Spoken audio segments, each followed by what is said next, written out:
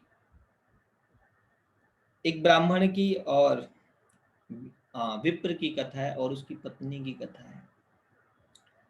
कल जो कथा थी वो देवराज की थी, देवराज नामक ब्राह्मण था। आज द्विज है। अब द्विज और ब्राह्मण एक जैसे होते हैं क्या? तो पहले मैं इस कथा के इसी चैप्टर से बता दूं, उपनिषद ऐसा कहते हैं, जन्म ना जायते शूद्रः संस्कारादुजुचते वेदाध्ययन करेत विप्र जानेत ब्रह्म इति ब्राह्मणे या रमते ब्रह्म इति ब्राह्मणे। जन्म से हम सब मनुष्य हैं,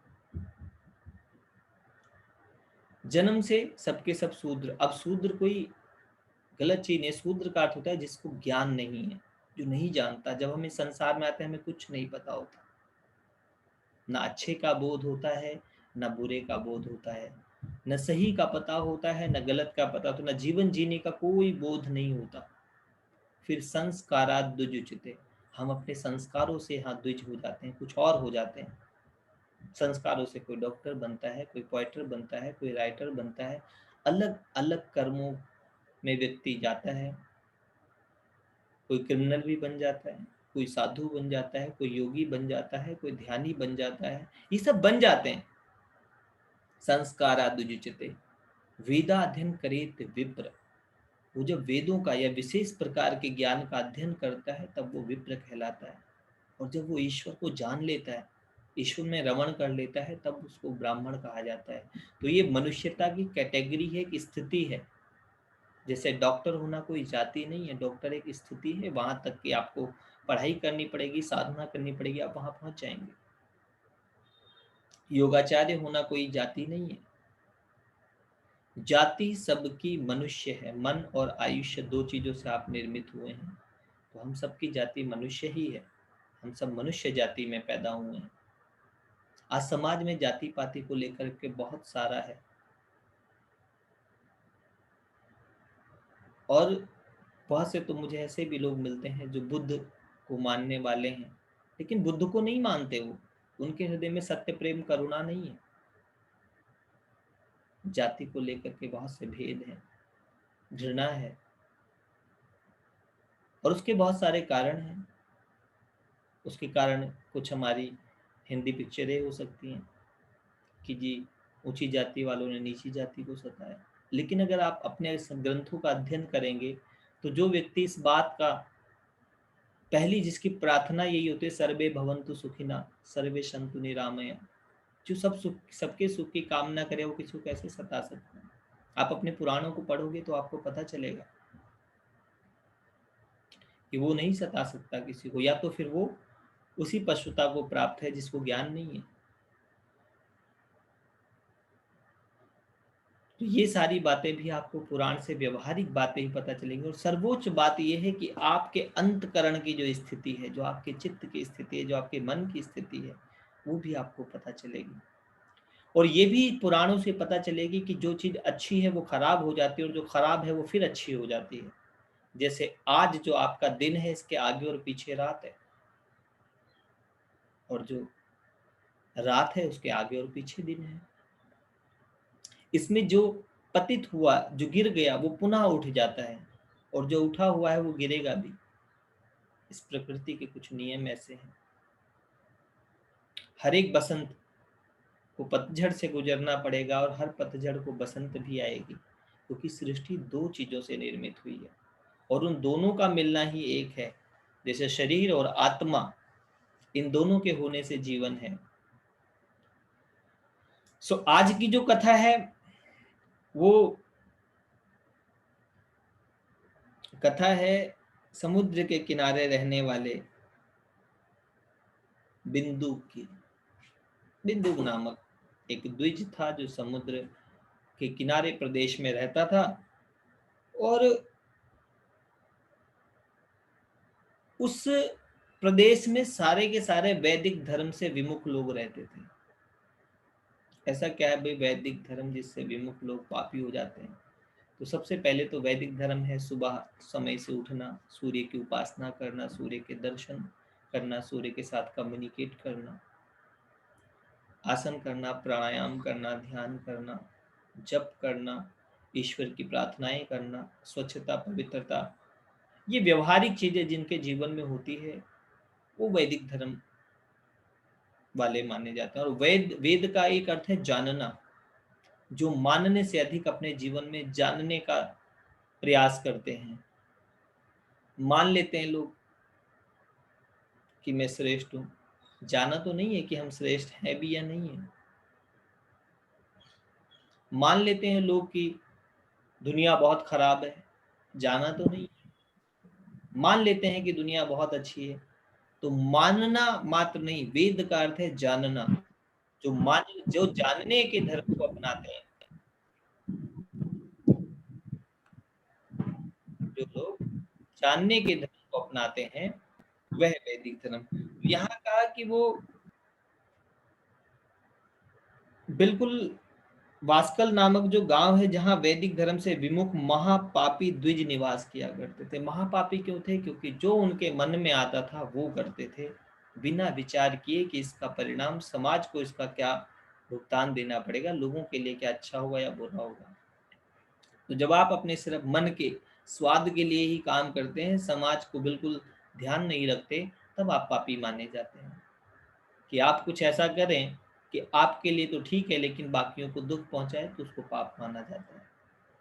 वेद व्यास जी से उनके पुत्र ने ये बात पूछी थी, पिताजी एक बात बताइए, इतने मोटे मोटे पुराण लिख दिए, क्या बताना चाह रहे थे? 18 पुराण लिख डाले।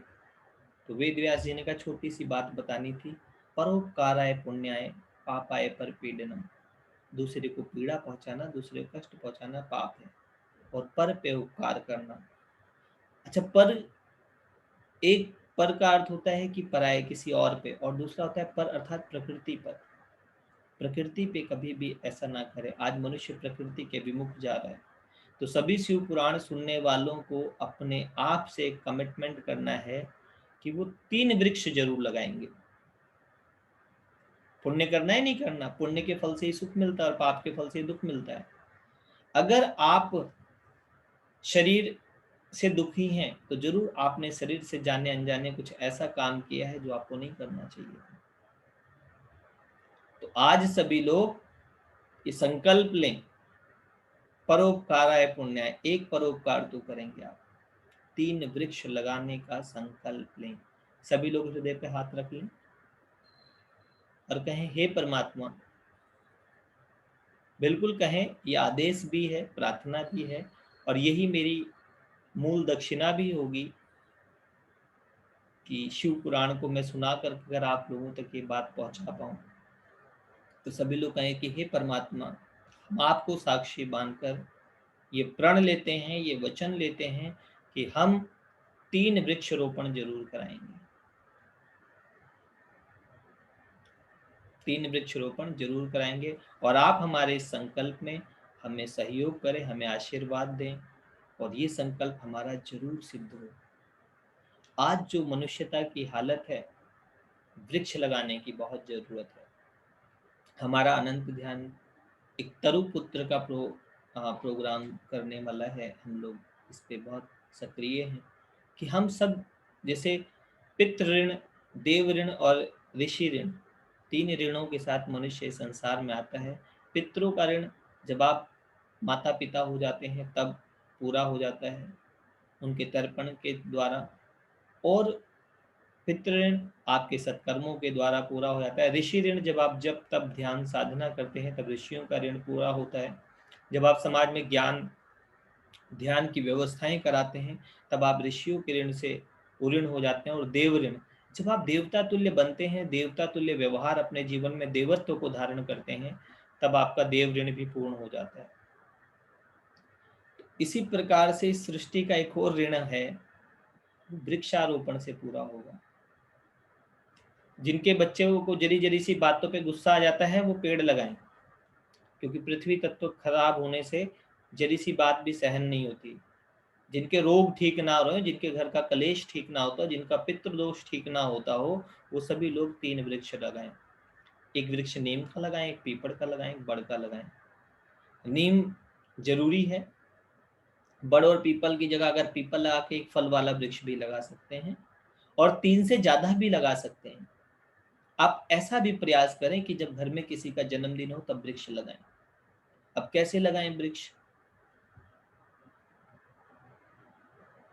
और क्या ये शिव पुराण की बात है वृक्ष लगाना चाहिए? हाँ, ये शिव पुराण की बात है। जब अभी माँ भगवती जब भगवान शिव को प्रसन्न करने के लिए तप करेंगी, तब वो पूरा का पूरा एक गार्डन, पूरा उपवन, पूरी वाटिका सजा देती हैं। तप करने के साथ साथ प्रकृति का सानिध्य होना बहुत जरूरी है। अब बिना प्रकृति के सानिध्य के जीवन में कुछ भी नहीं है। हम लोग जब शहरों में परेशान होते हैं तुरंत भाग के कहाँ चले आते हैं? पहाड़ों पे। क्यों? पेड़ पौधे, फूल फल, पत्तियां हैं, बड़ा अच्छा लगता है गार्डन में। लेकिन वो गार्डन लगाना भी तो पड़ेगा। हमारे संस्कार लकड़ियों से हो, लकड़ी चाहिए। घर के अंदर दरवाजे लकड़ी के, फर्नीचर लकड़ी का, बेड लकड़ी का, इतनी सारी लकड़ी इस्तेमाल करें। प्रकृति में उसको उत्पन्न करने का भी तो कार्य करना पड़ेगा, और अगर नहीं करेंगे तो पापी हैं।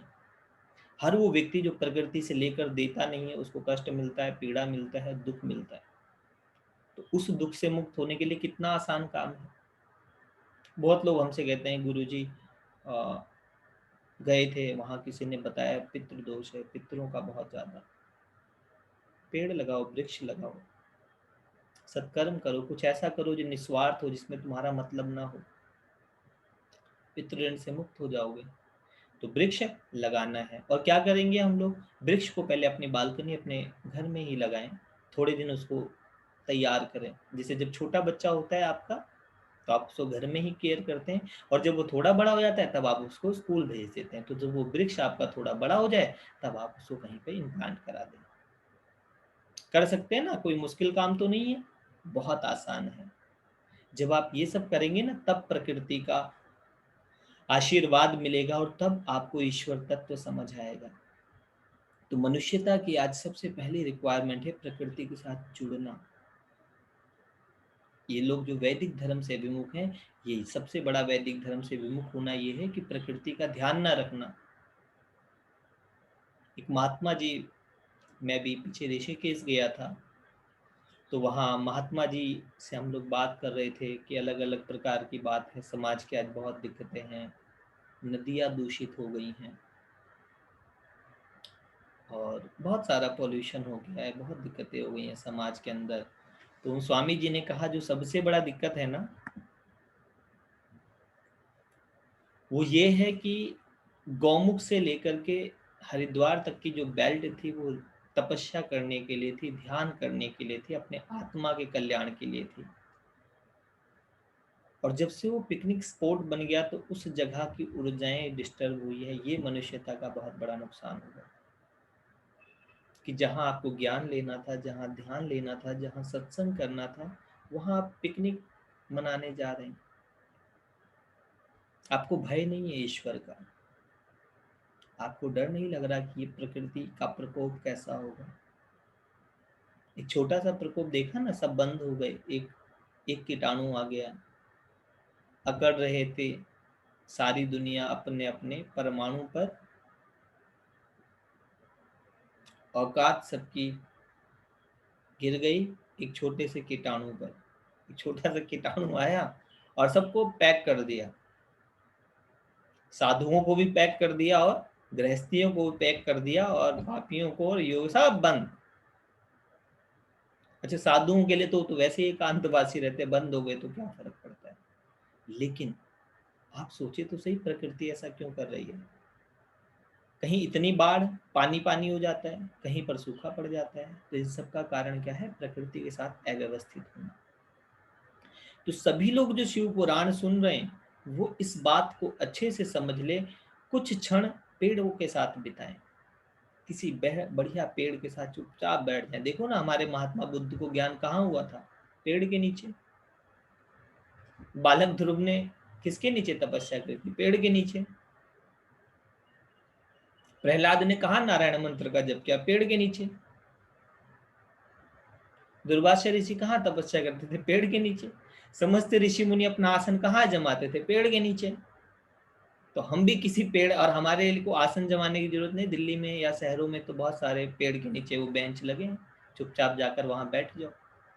बैठने के दो लाभ होंगे, एक तो मन शांत होगा, आपके शरीर को ऊर्जा मिलेगी, और दूसरा आपको पता चलेगा कि पेड़ के नीचे बैठना बहुत आसान काम नहीं है। जब तक चित्त शांत नहीं होगा, जब तक आपके हृदय में स्थिरता नहीं होगी, तब तक आप वृक्ष के नीचे तो नहीं बैठ सकते। सिनेमा में बैठ सकते हो, लेकिन वृक्ष के नीचे नहीं बैठोगे। और मेरा ऐसा मानना है कि जो वृक्ष हैं, जो पेड़ हैं, वो धरती माता का श्रृंगार है। जब हम लोग पूजा करते हैं ना, तो सबसे पहली पूजा धरती की होती है। पृथ्वी त्वया धृता लोका, देवी त्वं विष्णुना धृता, त्वं च धारय माम देवी, पवित्रम कुरु च आसनम। सबसे पहले पृथ्वी की, कि हमारा आसन पवित्र करो। और आपके वस्त्र से लेकर के जितना सब कुछ है वो पृथ्वी की ही देन है, तो उस पृथ्वी की सेवा करनी ही चाहिए। तो मैं आशा करता हूँ कि आप सभी लोग पृथ्वी की ये सेवा करने का संकल्प लेंगे और औरों को भी बताएंगे। नहीं है जरूरत बहुत बड़ा दिखावा करने की, साधारण से काम से भी ईश्वर प्रसन्न होता है, क्योंकि वो अप्रसन्न ही नहीं है। अभी जब शिव के 1008 नामों का विवेचन होगा तो उसमें शिव की एक ये व्यवस्था भी आपको पता चलेगी कि भगवान शिव का जो परिचय है वो है प्रसन्न आत्मा, वो सदा प्रसन्न है। ईश्वर को कहते हैं ना सच्चिदानंद, वो सत्य चित्त और आनंद है। और उसकी ये जो प्रकृति है, इस प्रकृति में सूक्ष्म रूप में आपके अंदर भी वो ईश्वर तत्व विराजमान है, जो समय, देश, काल, माया के कारण भूल जाता है, और उसी को हम पुनः करके जागृत करके पुनः अपने उसी शिवत्व को, अपने उसी धारणाओं को प्राप्त करते हैं। वास्कल नामक गांव है जहां पर वैदिक धर्म से विमुख महापापी द्विज निवास करते हैं। अर्थात जिनको ज्ञान भी है लेकिन वो फिर भी अपने अंदर बदलाव नहीं ला रहे, उनको भी महापापी माना है शिव पुराण में। कि बहुत से लोग हैं जो जानते हैं ये सही नहीं है, जानते हैं कि घर में जब कॉकटेल पार्टी कर लेते हैं तो कलेश हो जाता है, परिवार के अंदर सुख नहीं होता, झगड़े हो जाते हैं, फिर भी नहीं बाज आ रहे हैं। तो कहा द्विज, द्विज अर्थात जिसको थोड़ा सा विवेक तो है लेकिन वो फिर भी अपने आचरण में नहीं ला रहा। सब के सब बड़े दुष्ट हैं। बड़े दुष्ट इसलिए हैं कि दूसरे का बिल्कुल भी ध्यान नहीं रखते। बहुत साल पहले टीवी पर एक ऐड आया करती थी जिसमें एक व्यक्ति सबको धक्के मारा करता था, और उसमें एक लाइन आती थी कि जानवर बनना आसान है, क्या मनुष्य बने रहना इतना मुश्किल है। तो जो दूसरों को पीड़ा देकर, कष्ट देकर के अपने व्यक्तिगत हित, अपने व्यक्तिगत सुख की कामना करता है, शिव पुराण उसको दुष्ट मानता है। दूसरों को मत सताओ। अब यहां से ही मैं कहता हूं कि जो इन पुराणों को पढ़ेगा, जो इन पुराणों को पढ़ाएगा, वो दूसरे को कष्ट कैसे दे सकता है? और अगर दे रहा है तो फिर वो पीड़ा झेलेगा, कष्ट झेलेगा, दुख झेलेगा, क्योंकि पाप जो है वो आपके ऑरा में डार्क ऊर्जा बनकर आता है, उसी से रोग शोक पैदा होते हैं। और पुण्य जो है वो आपकी ऊर्जा में, आपके ऊर्जा क्षेत्र में प्रकाश की ऊर्जा निर्मित करता है, जिससे आप सुख और संपत्ति का अनुभव करते हैं। और अध्यात्म पाप और पुण्य दोनों से मुक्त करने की व्यवस्था है। इन दोनों के पार जाना है, क्योंकि दोनों भोग हैं। अच्छा भी मनुष्य भोगता है और बुरा भी भोगता है। इस भोग से पार जो है उसको योग कहा गया। तो शिव पुराण कहता है कि वो सब बड़े पापी थे, बड़े कुटिल वृत्ति वाले थे, खेती भी करते थे, लेकिन भांति भांति के अस्त्र, घातक अस्त्र शस्त्र भी रखते थे। काम तो बिल्कुल धरती से जुड़ा हुआ था, लेकिन अस्त्र शस्त्र रख करके लोगों को लूटने, लड़ने, मारने, काटने का काम करते थे।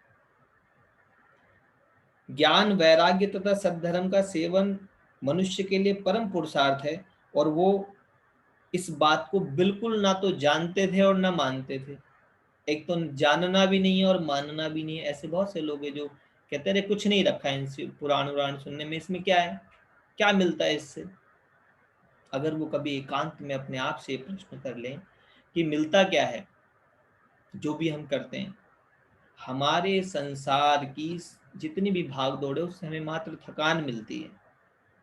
और जब हम पुराण या अध्ययन या सत्संग करते हैं तो हमारे भीतर एक प्रकार की शांति मिलती है, और शांति ना भी मिले तो जिज्ञासा तो मिलती है, जानने की इच्छा पैदा होती है, ईश्वर को पाने का, ईश्वर से मिलने का भाव पैदा होता है। तो वो तो जानते नहीं थे। अब यहाँ की जहां के द्विज ऐसे हों तो वहां के लोगों का क्या हाल होगा। अर्थात जिस समाज में ज्ञान देने वाले ही भ्रष्ट हो जाते हैं, जिस समाज के अंदर समाज को चलाने वाले ही भ्रष्ट हो जाते हैं, तो आम आदमी का क्या है। आम जनता तो उन्हीं का अनुकरण करती है, उन्हीं का अनुसरण करती है, और ना भी करे तो पीड़ित रहती है, कष्ट में रहती है। उन्हीं की भांति सभी लोग वहां पर कुत्सित विचार रखने वाले और स्वधर्म से विमुख खल, खल बोलते हैं निशाचर को, असुर को। जो सुर में नहीं है वो असुर है। स्व का धर्म क्या है हमारा, स्वधर्म हमारा शांति, सुख, आनंद, प्रेम, करुणा, मैत्री। मनुष्य के ही ईश्वर ने ये दया, प्रेम, करुणा का वरदान दिया है, कोई पशु के पास नहीं है। मनुष्य को ही जीवन में उत्सव का वरदान दिया है, जीवन में आनंदित होने का वरदान दिया है। लेकिन हाँ, क्योंकि मनुष्य तक की यात्रा में पशुता भी मनुष्य के भीतर है, पाश में बंधा हुआ है मनुष्य। अगर वो अज्ञानी है, उसको ज्ञान नहीं है, उसको समझ नहीं है, तो फिर वो दूसरों को पीड़ा दे करके भी सुखी होता है। ये सच बात है। आप स्कूलों में जाकर देखो, बच्चे अपने से कमजोर बच्चे की बुली करते हैं, मजाक करते हैं, उसको छेड़ते हैं, तंग करते हैं, सताते हैं। ऑफिसों में भी जो आपसे कम श्रेष्ठ है, आप पॉलिटिक्स करके उनको तंग कर लेते हैं। क्योंकि अगर मनुष्य साधना नहीं करेगा, अपनी चेतना को नहीं उठाएगा, तो पशुता उसको प्रकृति से ही प्राप्त है। प्रकृति उसको पशुता देगी ही देगी, उसमें कहीं भी वो दो राय नहीं है कि उसको पशुता नहीं मिलेगी। तो उस पशुता से मुक्त होने के लिए ही साधना है, जप है, तप है, सत्संग है, शिव पुराण है। अब कहा कि जब पुरुष वहां के ऐसे थे, नित्य भोगों में, जिसका जो मन कर रहा है वो कर रहा है, उसको कहते हैं कि भाई इंटरटेनमेंट के नाम पर नशा कर रहे हैं, कुछ भी कर रहे हैं, और वह सदा कुकर्म में रहते थे, विषय भोगों में डूबे रहते थे। तो उनकी स्त्रियां भी कुटिल स्वभाव की, कलेश करने वाली, झगड़ा करने वाली, लड़ाई करने वाली, मन मर्जी के आचरण पर चलने वाली, बिना विचार किए, जो खुद को अच्छा लग रहा है वही करना है, जो मैं सही बाकी सब गलत, इस तरीके की वहां की स्त्रियां भी थी। फिर स्वेच्छाचारिणी, स्वेच्छाचारिणी होती है कि अपनी मन मर्जी का करना है। सुना है ना, सबसे बड़ा रोग क्या कहेंगे लोग। तो एक पक्ष में तो ये सही भी है, और दूसरे पक्ष में कि कुछ भी करने लग जाओ। तो स्वतंत्रता और स्वच्छंदता दो अलग चीजें। स्वतंत्रता बहुत अच्छी चीज है, मुक्त होना, आजाद होना, लेकिन स्वच्छंदता बहुत खराब चीज है। एक एग्जांपल देखिए, स्वतंत्र हैं आप रोड पे गाड़ी चलाने के, लेकिन स्वच्छंद हो जाए तो कि हम लाल बत्ती मानेंगे ही नहीं, तो पूरी व्यवस्था बिगड़ जाएगी। तो वहां कोई किसी की मानता नहीं था, उस नगर, उस गांव के भीतर। और सभी व्यभिचारी भी थे। व्यभिचारी का अर्थ है कि कोई भी स्त्री पुरुष के संग में इस बात का नहीं ध्यान रखता था कि किसके साथ हमें रहना है और किसके साथ नहीं रहना।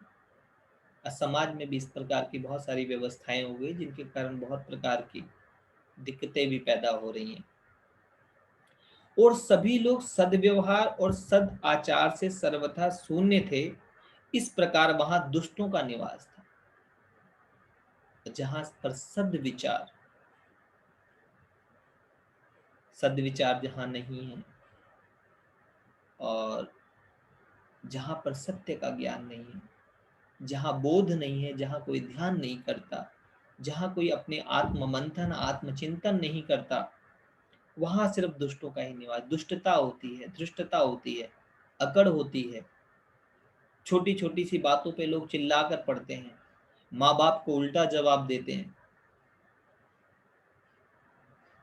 आपस में मारपीट, लड़ाई झगड़ा करते हैं, कोई किसी की बात सहन नहीं करता। तो ये उस प्रदेश की बात थी। और वो प्रदेश कहीं ना कहीं बहुत सी जगहों पर है। हम सबके जीवन में भी कुछ अंश में वो प्रदेश जरूर है, तभी हम उस प्रदेश की कथा सुन रहे हैं। तो वह बिंदुक नामक ब्राह्मण जो था, वह बहुत अधम था। अधम अर्थात जिसके जीवन में धर्म नहीं था, धारणाएं नहीं थी उसके पास, कोई सच्चिंतन नहीं था, विवेक नहीं था, पुण्य कर्म नहीं था। जो भी वो कर्म करता था, उस कर्म के पीछे उसका भाव शुद्ध नहीं था। और उसकी स्त्री बहुत सुंदरी तो थी, लेकिन जब वो कुमार्ग पे चलता था, तो उसकी पत्नी को भी सबने सजेस्ट किया इसको सुधारने के लिए, इससे भी ज्यादा गड़बड़ काम करो। ये तो कुमार्ग पे चलता है, इसको तब अकल आएगी जब तुम भी कुमार्ग पे चलो। ये तो वही बात हुई, जैसे कोई कहता है ना कि भाई ये आदमी नशा बहुत करता है, काम कर तो इससे ज्यादा नशा कर। तो इस प्रकार की इस कथा में चंचुला को भी बताया कि वह करे, लेकिन वैसे तो वह उत्तम धर्म के पालन में लगी रहती थी, तो भी उसे छोड़कर वह दुष्ट वैश्यागामी हो गया, अर्थात एक्स्ट्रा मैरिटल अफेयर में चला गया। इस तरह कुकर्म में लगे हुए बिंदु को जब बहुत वर्ष हो गए, तो स्त्री चंचुला भी काम से पीड़ित होने के कारण कुमार पर चली गई। उसने भी अपनी मर्यादाएं क्रॉस कर ली। वो भी इन्फ्लुएंस में आके, समाज की व्यवस्था में आकर वो भी कुमार पर चली गई, और इस कारण दोनों को मानसिक कष्ट रहने लगा। जब आप अपने नेचर के विरुद्ध जाते हैं तब आपको सबसे पहले रात को नींद नहीं आती, आपकी नींद डिस्टर्ब हो जाती है, आपका सुख चला जाता है। इसीलिए शिव पुराण ये भी सिखाता है कि स्वयं से रात को सोने से पहले एक बार पूछ लेना चाहिए कि हमारा क्या हाल है। अपने आप से पूछ लें, एकांत में स्वचिंतन करें। अब दुराचारी पति के आचरण से प्रभावित होकर आगे चलकर स्त्री भी दुराचारिणी होगी। दुराचारिणी में यहाँ पर एक ये है कि बिल्कुल अपने मन मर्ग में कि भाई बस छोड़ो, कुछ नहीं, खाओ पियो बिना विवेक के, क्या खाना है क्या नहीं खाना कोई विवेक नहीं रखना, जो स्वाद लगे खा लो। जब आप ऐसा आचरण करते हैं तब आपको सबसे पहला जो कष्ट नरक मिलता है आपके शरीर में ही मिलता है, आपका शरीर बीमार हो जाता है।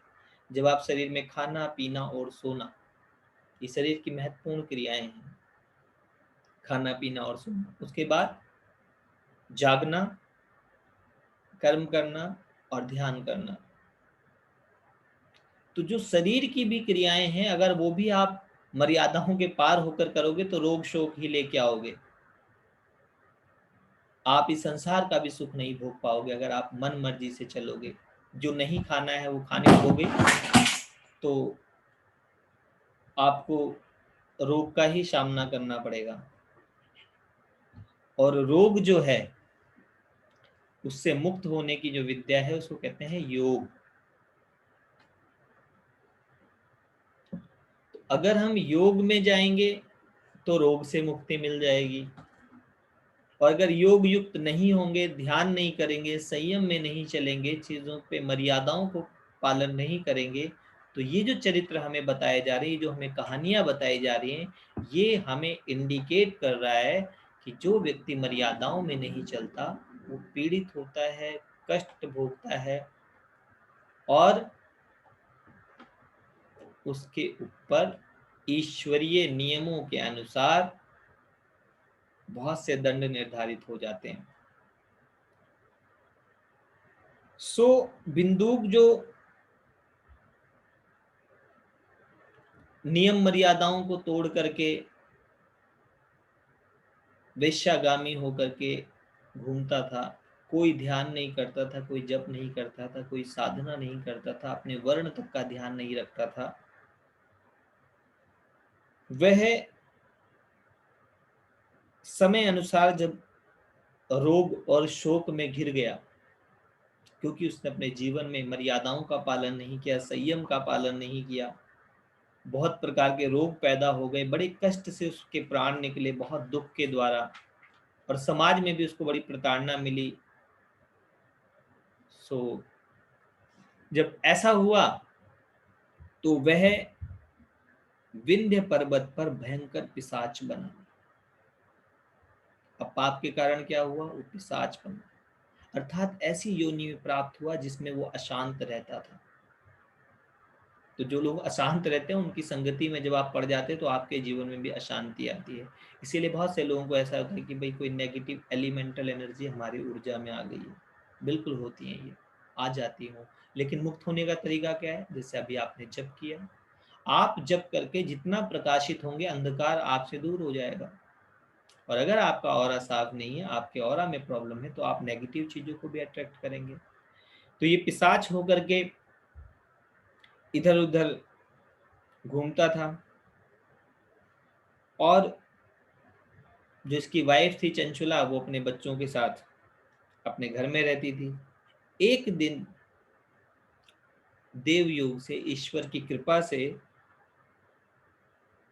पुण्य पर्व आने पर वो स्त्री अपने भाई बंधुओं के साथ गोकर्ण क्षेत्र में गई। गोवा के पास गोकर्ण क्षेत्र है जहाँ मुर्देश्वर महादेव भी हैं। बहुत सुंदर जगह है, जाना चाहिए। और सागर मंथन भी वहीं आगे हुआ था, और गोकर्ण में वो शिवलिंग भी माना जाता है जो रावण ने रख दिया था। अच्छी कथाएं हैं और जगह बहुत अच्छी है, बहुत उत्तम जगह है ध्यान जप करने के लिए। प्रदेश भी बहुत सुंदर है वो। तो वो गोकर्ण क्षेत्र में गए तीर्थ यात्रियों के संग से उसने उस समय जाकर किसी तीर्थ के जल में स्नान किया और फिर साधारणतः अपने बंधुओं के साथ घूमने लगी, दर्शन करने लगी। जैसा कि हम सब जब किसी तीर्थ जाते हैं तो घूमते हैं, वहां के मेला और वहां का दर्शन करते हैं। घूमते घूमते वो एक मंदिर में गई और वहां उसने एक देवज्ञ ब्राह्मण के मुख से भगवान शिव की परम पवित्र एवं मंगलमय उत्तम पौराणिक कथा शिव पुराण सुनी। कथावाचक ब्राह्मण कह रहे थे कि जो स्त्रियां मर्यादाओं को तोड़कर पर पुरुषों के साथ व्यभिचार में चली जाती हैं, जो अपनी मर्यादाओं को तोड़ देती हैं, यमराज के दूत उन्हें बहुत प्रकार के कष्ट देते हैं, उनको बहुत प्रकार की बीमारियां हो जाती हैं, उनको बहुत प्रकार के रोग इस संसार में भी हो जाते हैं और संसार से बाहर जाके भी उनको रोग आते हैं। जब उसने ऐसी कथा सुनी और कथा सुनकर के वैराग्य वाली जब कथा सुनी उसने कि संसार में कुछ नहीं है, इस यहाँ के समस्त भोगों से मात्र रोग मिलता है, मनुष्य को किसी भी भोग से शांति नहीं मिलती। जब उसने इस कथा को सुना, इसका चिंतन किया, इसका मनन किया, तो उसके मन में भी बहुत अशांति, बेचैनी आ गई, दुखी हो गई वो कि अरे पूरा जीवन इस भोग विलास उटपटांग कामों में बिता दिया, सत्संग तो कभी किया ही नहीं, ध्यान तो कभी किया ही नहीं, आत्मा के विषय में तो कभी सोचा ही नहीं, और शरीर निरंतर इन भोगों से खराब हो गया, जर्जर हो गया, बीमार हो गया, बूढ़ा होने लगा, रूप ढल गया, ध्यान नहीं कर पाए, परमात्मा का भजन भी नहीं हुआ, ईश्वर तत्व का अनुभव भी नहीं हुआ, आत्म तत्व का भी अनुभव नहीं हुआ, अभी तो सुख भी नहीं जाना, मात्र क्षणिक सुख भी कुछ क्षण का। संसार में दो प्रकार के सुख होते हैं, एक होता है चरम सुख, एक होता है चरम सुख। चरम का अर्थ होता है ऊंचे से ऊंचा सुख, और चरम सुख होता है चर्म, चर्म मतलब चमड़ी से प्राप्त किया हुआ सुख। जैसे आपने कोई मीठी चीज खाई, जीवा पर एक क्षण लगी, मीठी लगी, अगले क्षण जीवा फिर फीकी। और आप जो शारीरिक भोग विलास भी करते हैं वो भी चरम सुख है, चमड़ी से रिलेटेड सुख है, स्किन से जो कोई सुख मिलता है वो कुछ क्षणों का ही है। लेकिन एक परम सुख भी था, उस परम सुख को बुद्ध ने पाया, उस परम सुख को बहुत से संतों ने पाया, ग्रंथों के माध्यम से बहुत से भक्तों ने भी पाया, तो वो परम सुख तो हमने अनुभव ही नहीं किया। सो भयभीत होकर के शिव पुराण की कथा बाँचने वाले ब्राह्मण से बोली, ब्राह्मण मैं अपने धर्म को नहीं जानती थी, मुझे तो ज्ञान ही नहीं था अच्छा बुरा क्या होता है, मुझे तो जैसा समाज में दिखा वैसा मैंने कर लिया, जैसी मुझे संगत मिली, क्योंकि सारा खेल संगति का ही है। इसलिए मेरे द्वारा तो बहुत दुराचार हुआ, जिसको आप पाप कह रहे हैं वो तो मेरी आदत थी, मेरा रूटीन था। जैसे बहुत सी जगहों पर शराब पीने को बहुत गलत बताया जाता है, लेकिन बहुत से लोग कहेंगे अरे शराब में क्या बुरा है भाई, हम तो रोज पीते हैं। उसका नाम है मदिरा, मद को बढ़ाती है, उसको शराब भी बोलते हैं, शर बोलते हैं तीर को, और आप बोलते हैं जो आपकी रिस्पेक्ट, आपकी इज्जत को गलाए, इज्जत पे लगे, उसको शराब भी बोलते हैं। सो लेकिन लोग कहेंगे अरे नहीं नहीं ऐसा थोड़ी होता है, ये तो क्लास है, we are super class people. Foreign में सभी लोग पीते हैं, विदेशी लोग भी पीते हैं, वो तो इतनी तरक्की करते हैं। बिल्कुल इतनी तरक्की करिए, डिप्रेशन हमें विदेशों से ही प्राप्त हुआ है, हमारे देश में नहीं था, मानसिक रोग हमारे पास नहीं थे। तो जब जब हम इस संसार के अंदर मर्यादाओं को तोड़ करके कुछ हासिल करने जाते हैं तब रोग शोक आते हैं, ऐसा पुराण कहता है। अब पुराण के कहते ही तुरंत आपको ना तो घबराने की जरूरत है, पहले पूरी स्थिति सुने कि एक व्यक्ति अगर अमर्यादित होता है, कोई कभी भी इतना नीचे नहीं गिरता कि उठ ना सके, कोई भी ऐसी रात्रि नहीं है जिसका प्रकाश ना हो सके।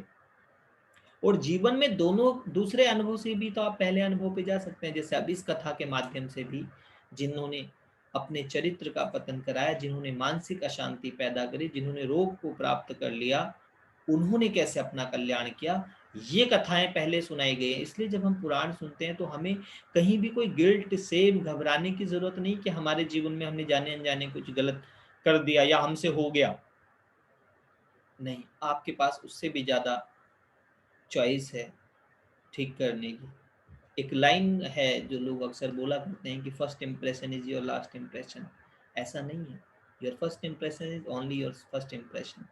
जिंदगी रोज मौके देती है आपको नए इंप्रेशन डालने का, और ऐसा पुराण भी आपको सिखा रहा है कि आपकी पूर्णता में कोई ऐसी रात नहीं है जो दिन ना बनी हो, और कोई ऐसा दिन नहीं है जो रात की तरफ ना चल रहा हो। सो इसलिए कहीं घबराने की जरूरत नहीं है। जिस दिन से आप ध्यान करते हैं, जिस दिन से आप अपनी आत्मा का, अपने परमात्मा का ध्यान करने लगते हैं, उसी दिन से आपके जीवन में चीजें ठीक हो जाती है। तो उसने पूछा कि मैंने तो कोई भी नियम पालन नहीं किया, लेकिन अब ये कथा सुन करके मुझे वैराग्य आ गया कि आपने सच कहा, इस शरीर का कोई भी भोग मुझे तृप्ति नहीं दे पाया। मैंने जितने भी भोग विलास जो कुछ भी किया इस तन से, आज तक मुझे मानसिक शांति नहीं मिली, मुझे आत्मिक तृप्ति नहीं मिली। हमेशा जीवन में कुछ खालीपन लगा, हमेशा ऐसा लगा जैसे कुछ कमी है। और मनुष्य के जीवन में वो कुछ कमी जो है, आप लोग अगर एकांत में ध्यान करके अपने हृदय में देखेंगे, तो आपको कुछ खालीपन, कुछ सूनापन, कुछ कमी लगेगी। और उस कुछ कमी को ही भरने के चक्कर में हम सब कुछ करते हैं, लेकिन बाहरी कोई भी प्रयास आपका भीतर की उस कमी को पूरा नहीं कर पाता। अच्छे से अच्छे भोग, अच्छे से अच्छी प्रॉपर्टी, बड़े से बड़ा बैंक बैलेंस भी आपको भीतर से वो तृप्ति नहीं दे पाता। तो शिव पुराण कहता है कि उस भीतर की तृप्ति का जो मार्ग है, वो है ध्यान, वो है ज्ञान, वो है जप, जो आपको पुराणों में आगे बताया जाएगा। अभी क्या है, बेसिक सिर्फ ये बताया जा रहा है कि अगर मन हमारा विकारों में, वासनाओं में फंस गया है, अज्ञान में, तो उससे कोई घबराने की जरूरत नहीं है। पुराण की पहली कथाएं ही ये हैं, आसानी से इससे निकले गए। जैसे देवराज नामक ब्राह्मण निकल गया, शिवत्व को प्राप्त किया, उसने चिंतन किया, उसने मनन किया, उसने क्या ध्यान किया, वो आगे आपको मिलेगा, आगे की कथा में। दूसरी बात कि हमेशा कुदरत ने आपके लिए किसी व्यक्ति को निर्धारित किया है। जिस दिन आप संसार में ईश्वर को जानना चाहते हैं, ज्ञान चाहते हैं, उस दिन ईश्वर ने व्यवस्था करे। देखो चंचुला को भी मिला ना, और चंचुला कोई और नहीं है, हमारे मन की चंचलता ही चंचुला है। तो इस मन की चंचलता को दूर करने के लिए उस शिव का ध्यान करें। आज की कथा हमारी इतनी ही है। अब हम शिव की कथा का समापन करेंगे। कुछ क्षण ओम नमः शिवाय का जाप करेंगे, 1 मिनट का ध्यान करेंगे, और फिर इस कथा को पूर्ण करेंगे। आंखें बंद कर लें, 3 बार बोलें ओम नमः शिवाय, ओम नमः शिवाय, ओम नमः शिवाय।